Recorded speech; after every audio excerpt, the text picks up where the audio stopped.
Ce soir-là, j'étais resté à l'extérieur sur la terrasse, rien que pour écouter le bruit des arbres. Rien que pour écouter le bruit des arbres, le bruit des feuilles qui se frappaient les unes contre les autres. Rien que pour écouter le bruit des arbres, l'usure des écorces, l'usure des troncs d'arbres, l'usure du sol, l'usure de la terre. Et rien que pour écouter les voitures qui passaient devant. J'étais resté dehors. Un moment, tu es arrivé derrière moi. Tu m'as tenu les épaules. Tu m'as mis un bandana sur les yeux, un bandana rouge. J'ai mis mes mains sur mes yeux, comme si je voulais le retirer. Tu m'as tenu très fort contre toi, et tu m'as embrassé. On est rentré à l'intérieur et tu me tenais par les côtes. Tu as dit que tu allais me montrer quelque chose d'important.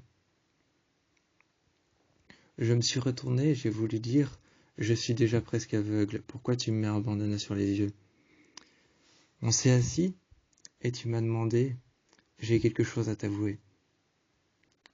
J'avais simplement fait 1 mètre de la fenêtre jusqu'à l'escalier, j'avais simplement fait 1 mètre. Nous sommes montés dans le petit escalier.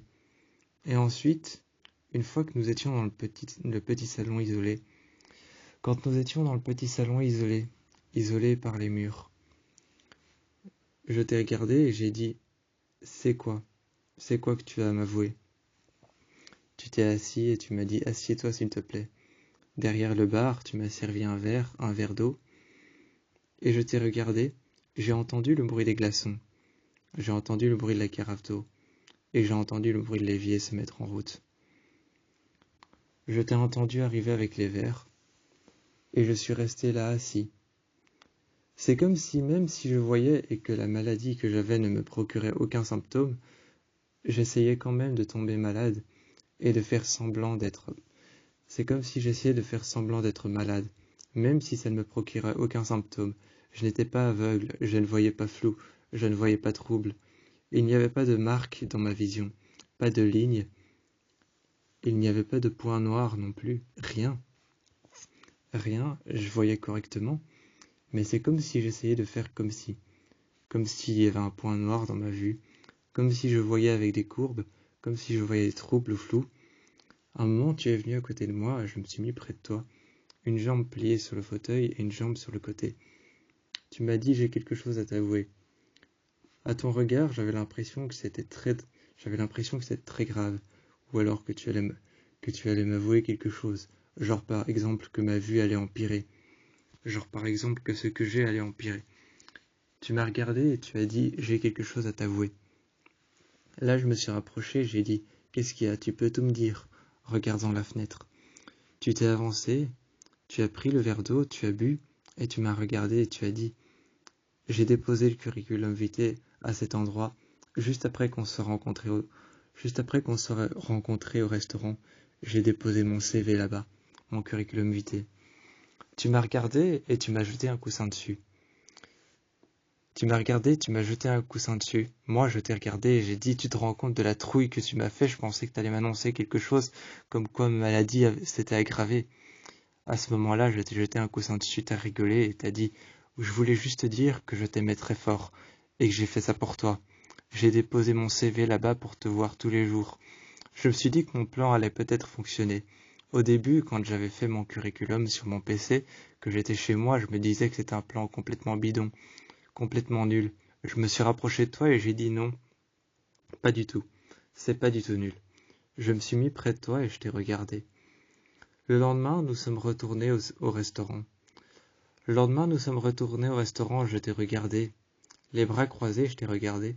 Et je t'ai posé plusieurs questions. Pourquoi t'as fait ça? À un moment, je t'ai posé une question et je t'ai vu te paralyser. Pendant un instant, je pensais que je t'avais blessé ou je t'avais fait mal. Je t'avais demandé qu'est-ce que tu trouves de si passionnant chez moi. Tu t'es paralysé et tu m'as regardé. Tu as arrêté tout simplement de bouger. Tu t'es enfoncé dans le fauteuil et là tu as croisé les bras. Lentement tu as recroisé les bras et tu les as posés sur la table. Tu avais recroisé les bras lentement. Puis tu t'es avancé lentement et tu m'as regardé. Et tu as dit, chez toi, comme si tu étais intéressé par quelque chose. Et tu as dit, chez toi, ce que je trouve le plus intéressant, ce sont tes yeux. Ce que je trouve le plus intéressant chez toi, ce sont tes yeux. Ils sont magnifiques. Ils sont beaux. Ils sont hors du commun. Ils ne sont pas les mêmes. Je veux dire, ton œil à droite n'est pas le même que ton œil à gauche. Ils sont hors du commun.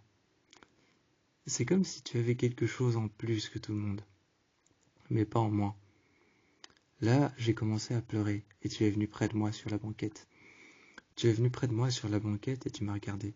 Tu m'as serré très fort contre toi, et je t'ai posé une seule question. Pourquoi est-ce que tu es si gentil avec moi?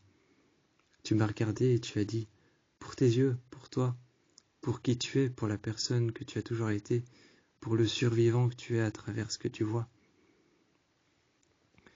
J'ai levé la tête et j'ai dit, mais je vois correctement. Et je veux dire, là tu m'as dit, mais je veux dire à travers ce que tu vois dans le miroir chaque jour. J'ai commencé à pleurer et tu m'as serré contre toi. Je t'ai dit, c'est la première fois que quelqu'un me parle comme ça. C'est la première fois que quelqu'un me parle comme ça, aussi intéressé par mes yeux. C'est la première fois que quelqu'un parle de mes yeux comme d'une œuvre d'art. Tu m'as regardé et tu as essuyé mes larmes. Tu as essuyé mes larmes avec ton pouce sur le côté de mes yeux. Tu m'as dit, mais tu es une œuvre d'art. Tu es spécial, tu es magique, magnifique. Tu es spécial. Et nous sommes sortis dehors. Nous sommes sortis dehors et toi tu regardais toutes les personnes. Moi je sentais toutes les personnes qui me regardaient, qui regardaient mes yeux bizarrement. Je sentais tous les enfants qui posaient des questions à leurs parents. Regarde l'homme là-bas avec les yeux bizarres.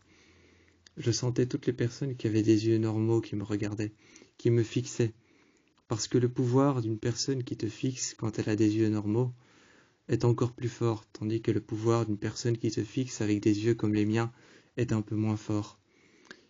Et je sentais toutes ces personnes qui me regardaient, qui essayaient de plisser les yeux pour pouvoir voir mes yeux. Je sentais toutes ces personnes faire ça. Et toi, tu regardais toutes ces personnes comme elles me regardaient moi, en les fixant très fort. En les fixant très fort, tu regardais ces personnes. Et je sentais que tu faisais ça seulement pour une seule raison, pour éviter qu'ils me regardent. Tu les fixais en retour pour éviter qu'ils me regardent et pour pas que je ne me sente mal à l'aise. Tu m'as serré la main très fort et j'ai regardé ton mouvement de main. J'ai regardé ton mouvement de main me serrer la main très fort. Ensuite, on a marché dans la rue et nous sommes allés nous asseoir entre deux voitures. Entre deux voitures, plus personne ne pouvait nous voir. Ça sentait un peu mauvais à cause de la poubelle qu'il y avait juste à côté de nous, mais plus personne ne pouvait nous voir, ni même nous observer. Je me suis levé et j'ai regardé tout le monde. Tu m'as demandé de me rasseoir. Nous nous sommes rassis. Le soir, on est arrivé chez moi. Chez moi, tu as regardé que les murs étaient complètement blancs. Il n'y avait ni cadre, ni photo. Il n'y avait ni cadre, ni photo, ni tapisserie, ni rien sur les murs. Les murs étaient complètement blancs. Et tu as commencé avec un appareil photo à faire plein de photos de moi. Tu les as clouées au mur. Tu les as clouées au mur avec du scotch, avec ce que tu trouvais. Avec du papier collant, avec du scotch, avec des clous, avec des punaises. Tu les as mis sur les murs et tu as fait plein de photos de moi. Je te voyais afficher plein d'images au mur, des images de moi que tu avais faites avec ton appareil photo. Je te demandais pourquoi tu faisais ça. Tu t'es retourné vers moi, tu t'es assis sur le fauteuil et tu as dit qu'il fallait que je me voie sous tous les angles. Il fallait que je me voie sous tous les angles, qu'il fallait que je me voie mes yeux de gauche à droite. Il fallait que je voie mes yeux de face et de derrière. Il fallait que je voie mes yeux partout, comme ils l'étaient, comme ils l'ont toujours été. Et tu m'as demandé pourquoi est-ce que je n'accrochais jamais rien au mur. Là, je t'ai regardé et j'ai commencé à me mettre près de toi. J'ai dit que tous les membres de ma famille avaient des yeux normaux et ne m'avaient jamais traité comme quelqu'un qui avait des yeux normaux comme toi tu le fais. Donc je n'affiche rien, pas de photos de famille, pas de photos avec mes frères et mes sœurs, rien du tout au mur, juste des murs blancs, pour me sentir moi-même, pour me sentir simplement moi. Ce soir-là, tu as affiché plein de photos de moi partout. Et j'étais près de toi ce soir-là. J'étais près de toi ce soir-là et je regardais ces photos au mur. En même temps, je fermais les yeux et je passais ma main dessus, comme pour les ressentir alors que je n'étais même pas aveugle. Ce n'était pas que je voulais lire du braille, mais je passais ma main dessus. Je passais ma main dessus pour essayer de ressentir les photos. Et ça me faisait un bien fou d'avoir que des photos de moi partout, et pas des photos des autres.